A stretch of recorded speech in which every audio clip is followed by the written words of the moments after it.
The quarterback play in the NFL is better than it has ever been. What that means, there are more quarterbacks under more pressure than have ever been before. I'm going to take you through every NFC division and tell you what quarterback in that division is under the most pressure. It might just be your favorite quarterback. I got Joy helping me out because, Joy, I just want you to toss a division out there, and I'm going to go get us started. All right, let's get started with the NFC West. Acho, which quarterback is under the most pressure? NFC West. That means we're talking about Kyler Murray. We're talking about Matthew Stafford, who just won a Super Bowl but just got paid. Talking about one play, Trey. And lastly, we're talking about Drew Lock, maybe Geno Smith. For me, the most pressure, I got to go with Trey Lance. Reason being, you got Jimmy G kicked out of the Bay. Not only did you get Jimmy G kicked out of the Bay, Jimmy G, he's a career 70% winner. All he does is win, win, win, no matter what. I forget who sang that song. Nonetheless, Trey Lance is under the most pressure because Matthew Stafford, he just won a Super Bowl. He ain't under pressure. Kyler Murray, he just got paid. He ain't under pressure. And we don't even know if Drew Lock or Geno Smith is going to start. So for that reason, it's the man some call one play Trey, but maybe he'll be all day Trey. Trey Lance has played in 2 NFL games in his career. He is essentially a rookie. And while I love Jimmy G too, the market is not as high on Jimmy G as we are. I got to go with Kyler Murray. He just got paid. He had a really loud offseason. There's going to be pressure on him this year. Let's move to NFC North. Who's under the most pressure there? NFC North. This is a tricky division because Aaron Rodgers got paid so much money that he couldn't keep the love of his life, Devontae Adams. Not only that, you got Kirk Cousins. We know what kind of pressure he's under. Jared Goff, second season in Detroit. And then Justin Fields, a whole lot of pressure for him, second year in the National Football League. But it's a simple answer for me. Kirk Cousins.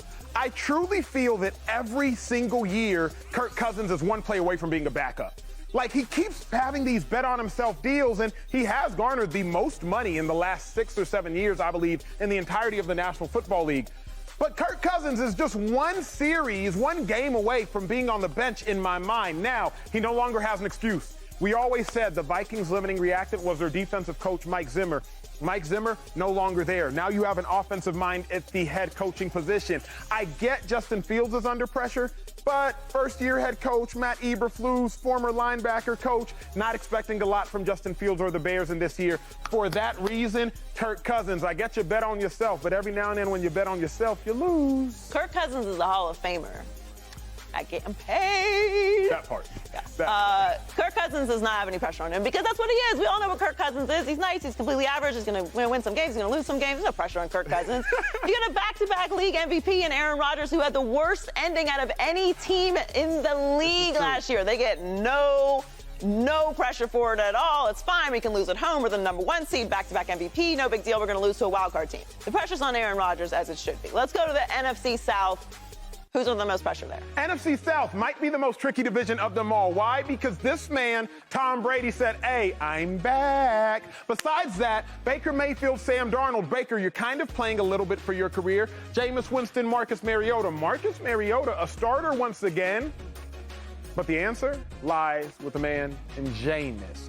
Why? Because Jameis Winston is truly playing for $100 million in my mind this year. He's on a 2-year, $28 million deal. A 2-year, $28 million deal. That is below average for a starting quarterback. What y'all don't know about Jameis in the midst of all your Jameis Winston jokes, he's one of 9 quarterbacks to throw for 5,000 yards in a season, along with the likes of Peyton Manning, Tom Brady, Dan Marino, etc. So Jameis Winston has shown he can be incredibly high, but he's also shown he can be incredibly low. So much pressure this season, because if he balls, Joy, they're ripping up the last year of that deal, and they're giving him $100+ million. But if he falls, Joy, he might fall all the way down to the bench. Yeah, I actually agree with you on this one. No pressure on Marcus Mariota. I love how we've just given the starting job to Baker Mayfield, by the way, very slightly. And Tom's the GOAT. This is, I think, Jameis' last chance to prove that he's a starting quarterback, that he's a franchise guy in the league. I would agree with you. Finally, the NFC East. Emmanuel Acho, most pressure. God, this division is so near and dear to my heart. Why? Because this man, he's so near and dear to my. Honestly, Carson Wentz makes me feel a little fuzzy inside. We'll talk about that later. Daniel Jones, God, dog, he's under pressure. Dak Prescott, $75 million last year, and you didn't even win a playoff game. Pressure. Jalen Hurts, the Eagles have given you literally everything a quarterback can want.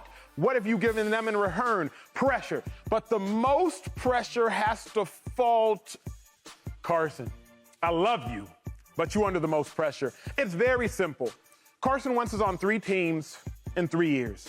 If Carson Wentz struggles this year, he will not be on 4 teams in 4 years. That is 12.5% of the league in 4 years. Ain't no way that happens. Carson Wentz, he has proven the ability to ball, but we haven't seen it in such a long time. Now, I've seen it, but I look really, really hard for it. I squint. Joy hasn't seen it in a long time. For that reason, Carson Wentz, he's either going to be a starter moving forward, or he might not even be on a bench. He just might be in somebody else's FL, somebody else's league. Y'all can pick the letter before the FLs, but it's going to be somebody else's football league. It might not be the national. I agree this is Carson's last chance, but it's Dak Prescott. I mean, this is the America's team. Jerry's getting a little impatient. Mike McCarthy is already on the hot seat. He's the one that's been paid.